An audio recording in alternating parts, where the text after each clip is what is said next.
ছবির শুরুতে আমরা ইয়ান নামের এক লোককে দেখতে পাই। সে নিউজিল্যান্ডের এক দুর্গম জঙ্গলের দিকে গাড়ি চালিয়ে যাচ্ছে। সে জঙ্গলের গেটের সামনে গাড়ি পার্ক করে, তারপর নিজের ফোনটা চেক করে দেখে অনেকগুলো মিসড কল, কিন্তু ইয়ান কোনোটারই জবাব দেয় না। সে শুধু নিজের ব্যাগপত্র নেয় আর একাই জঙ্গলের ভেতরে চলে যায়। দেখে মনে হয় ইয়ান একা হাইকিং এর জন্য এসেছে, কিন্তু ওর জামা কাপড় আর হাঁটার অদ্ভুত ভঙ্গি দেখে বোঝা যায় সে নতুন খেলোয়াড়। সে মাত্র কয়েক মিনিটেই হাঁপিয়ে ওঠে, যার ফলে এই চ্যালেঞ্জটা ওর জন্য আরো কঠিন হয়ে যায়। কিছুক্ষণ পর ইয়ান একটা সাইনবোর্ডের কাছে পৌঁছায়, যেটা দেখে বোঝা যায় কাছের ঝুপড়িটা 9 ঘন্টার হাঁটার দূরত্বে। এটা দেখে সে খুব চিন্তিত হয়ে পড়ে, কিন্তু সাহস জুগিয়ে সে সামনে এগিয়ে যায়। বেশি দেরি হয় না, সে কিছুক্ষণ থেমে বিশ্রাম নেয় আর নিজের এক পায়ে একটা ক্ষত দেখতে পায়। সে তার ক্ষতস্থানে একটা ব্যান্ডেজ লাগিয়ে আবার এগোতে থাকে। যাত্রা সবে 1 ঘন্টা পেরিয়েছে আর সে এর মধ্যেই হাঁপিয়ে গেছে আর আহত হয়েছে। একটু দূরে গিয়ে সে অবশেষে একটা কাপুলকে দেখতে পায়, কিন্তু তাদের উপস্থিতি ইয়ানকে খুব ঘাবলে দেয়। তাই সে ঠিক করে তারা না যাওয়া পর্যন্ত সে অপেক্ষা করবে। এতে বোঝা যায় সে একজন ইন্ট্রোভার্ট, যে অন্যের সাথে কথা বলতে পছন্দ করে না। ইয়ান অনেক মিনিট ধরে অপেক্ষা করে, কিন্তু সেই কাপল তখনও ছবি তোলায় ব্যস্ত। তাই সে ঝোপঝাড়ের মধ্যে দিয়ে একটা চক্কর কাটে আর নজরে আসার আগেই সেখান থেকে পালিয়ে যায়। পরের দৃশ্যে ইয়ান একটা আরামদায়ক জায়গায় বসে আর কিছু খাওয়ার সিদ্ধান্ত নেয়। যেই সে বিস্কুটের প্যাকেট খোলে, নিকি নামে এক হাইকার সেখানে এসে যায়। নিকি খুব বেশি কথা বলে আর অনেক অপ্রয়োজনীয় প্রশ্ন করে। ইয়ান, যে আগে থেকেই খুব অস্থির আর ঘাবড়ানো, ঠিক মতো জবাব দিতে পারে না। সে শুধু উঠে যাওয়ার প্রস্তুতি নেয়, কিন্তু নিকি কোনোভাবে তাকে সাথে যেতে রাজি করিয়ে নেয়। যখন তারা দুজন হাঁটছে, নিকি অনবরত অপ্রয়োজনীয় কথা বলে যায়। মনে হয় যেন সে নিজের সাথেই কথা বলছে, কারণ ইয়ানের একটা শব্দ বলারও সাহস হয় না। কিছুক্ষণ পর ইয়ান বলে তার প্রকৃতির ডাকে সাড়া দেওয়া দরকার আর সে একটু প্রাইভেসি চায়, কিন্তু নিকি শুধু অন্যদিকে ঘুরে যায়, কারণ সে চায় না ইয়ান পালিয়ে যাক। আরও অনেক ঘন্টা হাঁটার পর তারা দুজনে অবশেষে কেবিনে পৌঁছে যায়। ইন্ট্রোভার্ট ইয়ান আরেকবার পালানোর চেষ্টা করে। সে বলে যে সে পরের কেবিন পর্যন্ত যাবে, কিন্তু যখন নিকি বলে যে সেটা একদিনের হাঁটার দূরত্বে, তখন সে অনিচ্ছা সত্ত্বেও তার পরিকল্পনা বদলে ফেলে। অবশেষে তারা কেবিনে ঢোকে, যেখানে আগে থেকেই মনিকা আর অস্টিন নামের সেই কাপুল উপস্থিত থাকে। নিকি সাথে সাথে তাদের দুজনের সাথে বন্ধুত্ব করে ফেলে আর কথা বলায় ব্যস্ত হয়ে যায়, কিন্তু ইয়ান শুধু বিশ্রাম নিতে চায়। পরে সেই রাতেই আমরা ইয়ানকে রান্নাঘরে মাংস রান্না করতে দেখি। যখন নিকি আসে, ইয়ান এত ঘাবড়ে যায় যে সে কাঁচা মাংসটাই চুলা থেকে নামিয়ে ফেলে। নিকি তার এই আচরণে অবাক হয় আর তাকে তার রান্না শেষ করতে বলে। ইয়ান অনিচ্ছা সত্ত্বেও মেনে নেয়, কিন্তু তারপর সে মাংস বেশি সেদ্ধ করতে গিয়ে পুড়িয়ে ফেলে আর তাতে আগুন লেগে যায়। এবার সে ভয়ে পাথর হয়ে যায় আর জানে না কি করবে। তখন নিকি আর মনিকা আগুন নেভাতে সাহায্য করে। যা কিছু সে করেছে তাতে লজ্জিত হয়ে ইয়ান চুপচাপ নিজের ব্যাগপত্র বাইরে ফেলে দেয় আর চুপি সারে কেবিন থেকে বেরিয়ে যায়। কিন্তু যখন সে একটু এগোয়, তখন সে অন্ধকারে একটা বিপজ্জনক ছায়া দেখতে পায়। ভয়ে সে আবার ঘুরে কেবিনের দিকে ফিরে আসে। তারপর সে অস্টিনের সাথে কিছুক্ষণ কথা বলে, যাকে বেশি বিচক্ষণ আর শান্ত মনে হয়। অস্টিন জিজ্ঞাসা করে ইয়ান কি চলে যাচ্ছে, কিন্তু ইয়ান বলে যে সে শুধু হাওয়া খেতে গিয়েছিল। এই রাতে ইয়ানের ঘুম আসতে অসুবিধা হয়, কারণ ওর মাথায় বারবার নানান জিনিস ঘুরতে থাকে। সকালে মনিকা ইয়ানের চোখে ক্লান্তি দেখে আর জিজ্ঞাসা করে সে কি ভালোভাবে ঘুমিয়েছে, কিন্তু ইয়ান শুধু হ্যাঁ বলে জবাব দেয়। আগের রাতের ঘটনার পরও নিকি একদম রাগ করেনি। সে খুশিতে জানায় যে তারা 4 জন বাকি রাস্তা একসাথে যাবে। ইয়ান এই কথার বিপক্ষে ছিল, কারণ সে কথা বলতে ভয় পায়, কিন্তু যখন নিকি তাকে ক্ষত থেকে বাঁচানোর জন্য হাইকিং সক্স দেয়, তখন সে তার সিদ্ধান্ত বদলে ফেলে। এরপর গ্রুপ নিজেদের জিনিসপত্র প্যাক করে আর জঙ্গলে ঘোরার জন্য রওনা হয়ে যায়। সবাই নিজেদের গল্প আর অভিজ্ঞতা শেয়ার করতে থাকে, শুধু ইয়ান ছাড়া। সে শুধু পরের গন্তব্যে পৌঁছাতে চায় আর এই অদ্ভুত লোকেদের থেকে মুক্তি পেতে চায়। এক সময় মনিকা তাকে নিজের ফোন দেয় আর বলে তার সাথে একটা সেলফি তুলতে। ইয়ান এতে অস্বস্তিতে পড়ে, কিন্তু তারপরও তার জন্য সেলফিটা তুলে নেয়। পরে তারা নদীর ধারে কিছু খাওয়ার জন্য একটা ছোট ব্রেক নেয়। স্বামী স্ত্রী দুজন কথা বলতে থাকে যে তারা জঙ্গলে কোনো পাখি দেখেনি, যেটা একটু অদ্ভুত ব্যাপার। তারপর অস্টিন উল্লেখ করে যে সে আগের দিন একটা মরা প্রাণী দেখেছিল, কিন্তু সে জানতে পারেনি সেটা কি ছিল। এটা শুনে ইয়ান আবার গভীর চিন্তায় ডুবে যায়, কিন্তু গ্রুপ সাথে সাথে টপিক বদলে ফেলে আর তার ব্যক্তিগত জীবন সম্পর্কে জিজ্ঞেস করে। ইয়ান ইতস্তত করে জানায় যে সে একবার বিবাহিত ছিল, কিন্তু এখন সে সিঙ্গেল। তারা তাকে আরও প্রশ্ন করার চেষ্টা করে, কিন্তু ইয়ান অজুহাত দেয় যে সে বাথরুমে যাবে আর জঙ্গলের ভেতরে চলে যায়। সেখানে সে একটা গাছে আঁচড়ের দাগ আর রক্ত দেখে। এটা দেখে ইয়ান খুব বেশি ভয় পেয়ে যায়, তাই সে সাথে সাথে নিজের গ্রুপের কাছে ফিরে আসে। তারপর যা কিছু সে দেখেছে তা তাদের জানায়, কিন্তু তারা শুধু এটা মনে করে যে এটা কোনো প্রাণীর কাজ হবে। এরপর তারা নিজেদের যাত্রা আবার শুরু করে আর অনেক ঘন্টা ধরে হাঁটতে থাকে। থাকে। ইয়ান বরাবরের মতোই চিন্তিত থাকে। সে ঘুরে দূরে কিছু দেখে, যা দেখে তার মনে হয় যে তাদের পিছু নেওয়া হচ্ছে। তারপর সে এই কথা অন্য লোকেদের জানায়, কিন্তু ভালোভাবে দেখার পরও তারা কিছু দেখতে পায় না। পরের দৃশ্যে গ্রুপ আর একটা ক্যাবিনে পৌঁছায়, যেখানে তারা রাত কাটানোর জন্য বিশ্রাম নেওয়ার সিদ্ধান্ত নেয়। তারা দুটো ব্যাগ দেখে, যেগুলো হয়তো মেয়েদের, কিন্তু সেখানে কেউ ছিল না। এতে ইয়ানের মনে আবার অস্থিরতা আসে আর তার মাথায় খারাপ চিন্তা আসতে থাকে। কিছুক্ষণ পর গ্রুপ একটা গিটার দেখতে পায় আর খুশিতে গান গাইতে আর নাচতে শুরু করে, কিন্তু ইয়ান শুধু আগুনের কাছে বসে থাকে। নিকি ইয়ানকে নাচতে ডাকে, কিন্তু সে শুধু চুপ থাকে। রাতের বেলায় বরাবরের মতো ইয়ানের ঘুম আসতে সমস্যা হয়, তাই সে ক্যাবিনের আশেপাশে হেঁটে বেড়ানোর সিদ্ধান্ত নেয়। এই সময় নিকি তার অদ্ভুত আচরণ দেখে জিজ্ঞাসা করে সে কি ঠিক আছে। যখন ইয়ানের ঘুম না আসার সমস্যা হয়, তখন নিকি তাকে ঘুমের কিছু ট্যাবলেট দেয়, যা ইয়ান দ্বিধা ছাড়াই খেয়ে নেয়। অবশেষে ইয়ান তার হতাশা প্রকাশ করে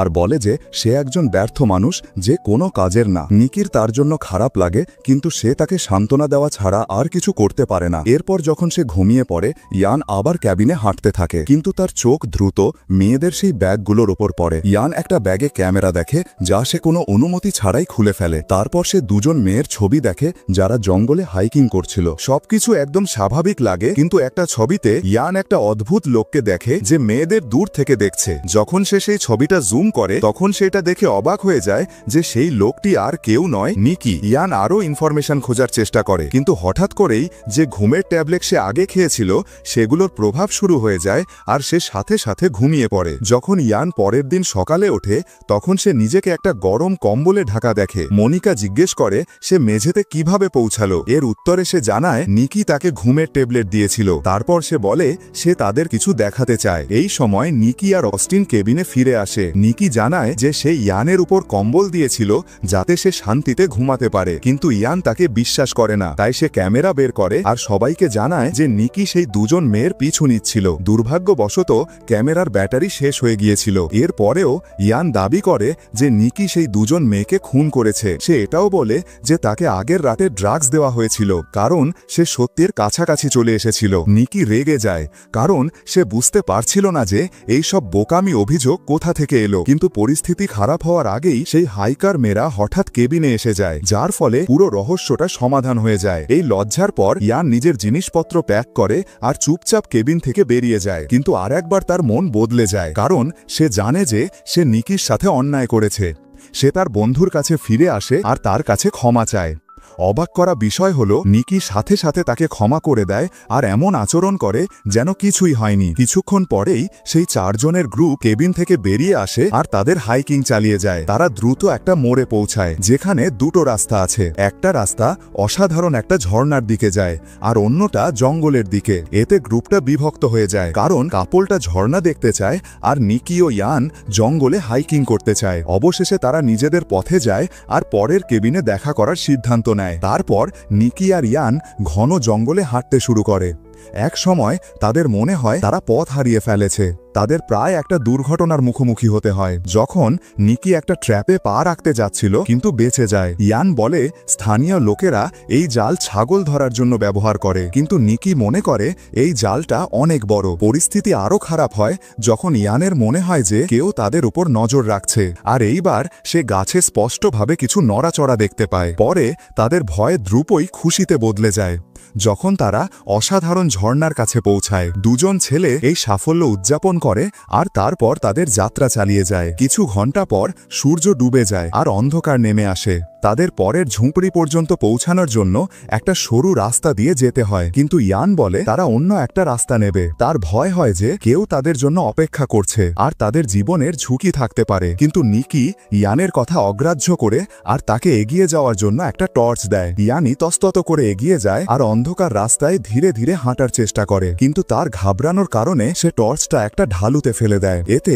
নিকি রেগে যায়, কারণ সে টর্চটার জন্য $300 খরচ করেছিল। তারপর সে ইয়ানকে নির্দেশ দেয় যে সে নিচে গিয়ে টর্চটা ফেরত নিয়ে আসুক, যার ওপর ইয়ান অনিচ্ছা সত্ত্বেও রাজি হয়ে যায়। এরপর ইয়ান সাবধানে ঢানো থেকে নিচে নামে আর সেই জায়গায় পৌঁছায় যেখানে টর্চটা পড়ে আছে। কিন্তু যেই সে সেটা তুলতে যাবে, সেখানে সে একটা অদ্ভুত আকৃতি দেখতে পায় আর ভয়ে চিৎকার করতে করতে পালায়। মনিকা আর অস্টিন কাছাকাছি উপস্থিত থাকে। নিকিও ঘটনাস্থলে পৌঁছায় আর সবাই সেই প্রাণীটাকে খুঁজতে শুরু করে যে ইয়ানের পিছু নিচ্ছিল, কিন্তু এইবারও তারা কিছু দেখতে পায় না। তার তারপর তারা সবচেয়ে কাছের ক্যাবিনে পৌঁছায়। অস্টিন, মনিকা আর নিকি বিশ্বাস করে যে ইয়ান মানসিকভাবে এই যাত্রা চালিয়ে যাওয়ার জন্য ফিট না, তাই তাকে এখান থেকে চলে যেতে হবে। সেই কাপল তাদের হানিমুনে আছে, তাই নিকি সিদ্ধান্ত নেয় যে সে নিজেই এর দায়িত্ব নেবে। তারপর তারা তিনজন ইয়ানকে তাদের পরিকল্পনা সম্পর্কে নরমভাবে জানায়। মনে হয় যেন তারা একটা ছোট বাচ্চার সাথে কথা বলছে।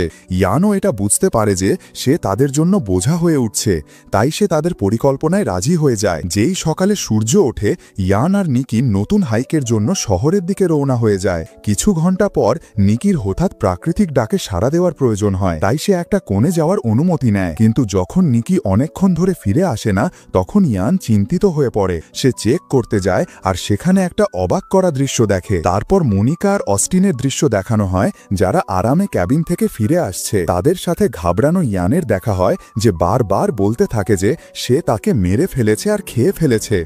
সে তাদের এগিয়ে না গিয়ে অন্য একটা রাস্তা নেওয়ার কথা বলে, কিন্তু তারা এটা মনে করে যে ইয়ান পাগল হয়ে গেছে। যখন ইয়ান অনবরত তাদের সেই দিকে যেতে বাধা দেয়, তখন অস্টিন তার উপর ছুরি ধরে আর বলে সে যেন তার থেকে দূরে থাকে।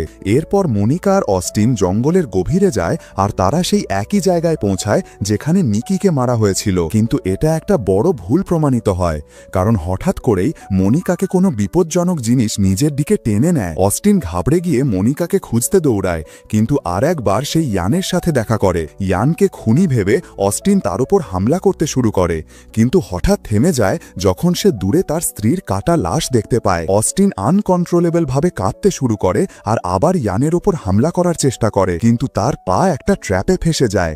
আর তখনই অবশেষে খুনি সামনে চলে আসে।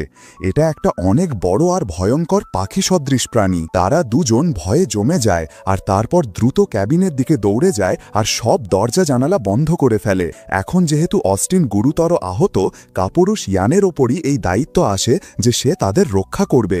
সে যত বেশি অস্ত্রশস্ত্র জড়ো করতে পারে করে নেয়, যাতে সেই ভয়ঙ্কর প্রাণীটার মোকাবেলা করতে পারে। সে অস্টিনকেও বিশ্বাস করায় যে তারা দুজন জীবিত থাকবে, কিন্তু অস্টিন বেশি আশাবাদী মনে হয় না। তখনই সেই প্রাণীটা সামনে চলে আসে। সে দরজায় অনেকবার জোরে ধাক্কা মারে আর অবশেষে সেটা ভেঙে ফেলে। এখানে স্পষ্টভাবে দেখানো হয় যে এটা একটা অনেক বড় পাখি, যেটা হয়তো মানুষ খায়। সবার আগে সেই প্রাণীটা অস্টিনের মাথায় তার ধারালো ঠোঁট দিয়ে ছিদ্র করে দেয়, যার ফলে সে সাথে সাথে মারা যায়। কিন্তু যখন ইয়ানের পালা আসে, তখন সে জোরালোভাবে লড়াই করে। ইয়ানকে সবসময় একজন ব্যর্থ মানুষ ভাবা হতো, কিন্তু সে এক দারুণ লড়াই করে। সে সেই ভয়ঙ্কর পাখিটাকে ঘাড় থেকে ধরে ফেলে, নিজের আঙুল তার চোখে ঢুকিয়ে দেয় আর পুরো শক্তি দিয়ে তার গলা টিপে ধরে, এমনকি সেই পাখিটা নড়াচড়া করাও বন্ধ করে দেয়। অবশেষে সেই ভয়ঙ্কর পাখিটা মারা যায় আর ইয়ান সেখানেই বসে শান্তিতে নিঃশ্বাস নেয়। পরের দৃশ্যে রক্তে মাখামাখি ইয়ান মেঝেতে বসে জোরে কাঁদতে শুরু করে, যখন তার মনে হয় যে তার ভয় অবশেষে শেষ হয়েছে। কিন্তু তারপর হঠাৎ তার মুখে রক্তের কিছু ফোঁটা পড়ে, আর সে এটা দেখে শক হয়ে যায় যে সেই হাইকার মেয়েদের মধ্যে এক মেয়ের লাশ গাছে ঝুলে আছে। তারপর ইয়ান দূরে আর একটা পাখি দেখে, আর একটা বাসায় রাখা বড় বড় ডিমও দেখে, যা এটা প্রমাণ করে যে জঙ্গল এই শিকারী প্রাণীতে ভরা। সে সেখান থেকে পালায় আর প্রায় পার্কিং লট পর্যন্ত পৌঁছাতে যাচ্ছিল, কিন্তু হঠাৎ আর একটা পাখি তার উপর হামলা করে দেয়। সে তাকে অনেক জায়গায় আহত করে, কিন্তু ইয়ান বুদ্ধিমত্তা করে নিজের শর্টস খুলে কোনোভাবে বেঁচে বেরিয়ে আসতে সফল হয়। কিন্তু তার কাছে চাবি ছিল না আর সে গাড়ির ভেতরে ঢুকতে পারছিল না, তাই সে দৌড়াতে থাকে।